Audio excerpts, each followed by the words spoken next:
লম্বা সময়ের গণ আন্দোলনের মধ্য দিয়ে ১৯৯০ সালের ডিসেম্বরে এরশাদের স্বৈরশাসনের পতনের পর বাংলাদেশ নতুন করে গণতান্ত্রিক ধারায় ফিরে আসে।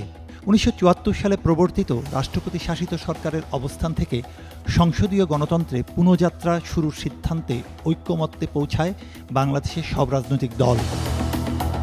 ২৭ ফেব্রুয়ারি ১৯৯১ সালে অনুষ্ঠিত সংসদ নির্বাচনের মধ্য দিয়ে ক্ষমতায় আসে বাংলাদেশ জাতীয়তাবাদী দল বিএনপি এবং সরকার প্রধান হিসেবে শপথ নেন বেগম খালেদা জিয়া। এর মধ্য দিয়ে বাংলাদেশের প্রথম নারী প্রধানমন্ত্রী হিসেবে ইতিহাসে নাম লেখান বেগম জিয়া।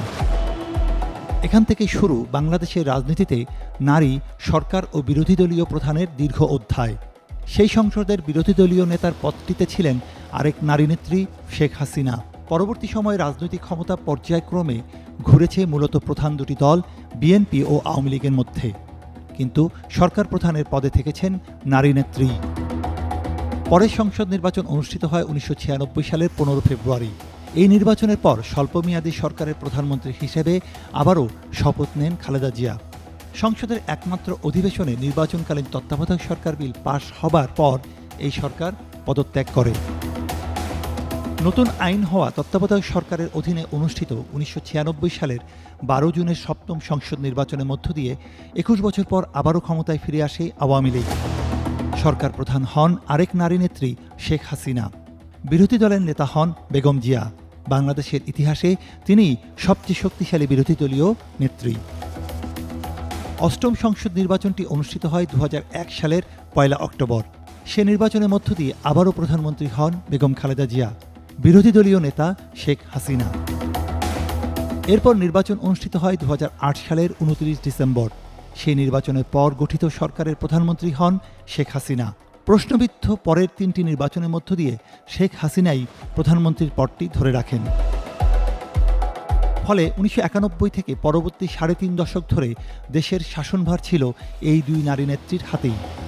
এই দীর্ঘ সময় জুড়ে বাংলাদেশ আন্তর্জাতিক অঙ্গনেও একটি ব্যতিক্রমী উদাহরণ হিসেবে পরিচিতি পায়, যেখানে দক্ষিণ এশিয়ার একটি বড় দেশ ধারাবাহিকভাবে নারী নেতৃত্বে টানা ৩৫ বছর পরিচালিত হয়েছে। গণতন্ত্র, নির্বাচন, উন্নয়ন, বিরোধী রাজনীতি সব ক্ষেত্রেই এই দুই নেত্রীর ভূমিকা দেশের রাজনৈতিক গতিপথ নির্ধারণে বড় ধরনের প্রভাব রেখেছে। তবে সময়ের পরিবর্তনের সঙ্গে রাজনৈতিক বাস্তবতাও বদলেছে। ২০২৪ সালে জুলাই আন্দোলনের পর ভারতে পালিয়ে আছেন শেখ হাসিনা এবং ২০২৫ সালের ৩০ ডিসেম্বর দুনিয়া ছেড়ে চলে গেছেন বেগম খালেদা জিয়া। ২০০৮ সালের পর দীর্ঘ সময় ধরে বাংলাদেশে ক্ষমতার প্রকৃত পালাবদল ঘটেনি। যখন জনগণের ভোটের মাধ্যমে সরকার পরিবর্তনের পথ সংকুচিত হয়, তখন রাজনৈতিক ব্যবস্থার মধ্যে জবাবদিহিতার বিষয়টি দুর্বল হয়ে পড়ে। ৩৬ বছরের ব্যবধানে নেতৃত্বের আজকের এই পরিবর্তন শুধু ব্যক্তিগত নেতৃত্বের পরিবর্তন নয়, বরং একটি যুগান্তকারী রাজনৈতিক বাঁক হিসেবেও বিবেচিত হবে। দীর্ঘদিনের নারী নেতৃত্বের অধ্যায়ের সমাপ্তির পর এই বাঁকে পুরুষ নেতৃত্বের মাধ্যমে রাজনৈতিক নতুন ধারা কতটা ভিন্ন হবে, কতটা পরিবর্তন আনবে, কিংবা এই ক্ষমতার কাঠামোয় কী ধরনের রূপান্তর ঘটবে তা সময়ই বলে দিবে। তবে এই যুগে প্রবেশ নিঃসন্দেহে বাংলাদেশের রাজনৈতিক ইতিহাসে একটি উল্লেখযোগ্য মাইল ফলক। এই মাইল ফলক এমন এক সন্ধিক্ষণে দাঁড়িয়ে যেখানে গণতন্ত্রের প্রত্যাবর্তন এবং গণতন্ত্রকে সুসংহত করার প্রশ্ন একসঙ্গে সামনে এসেছে।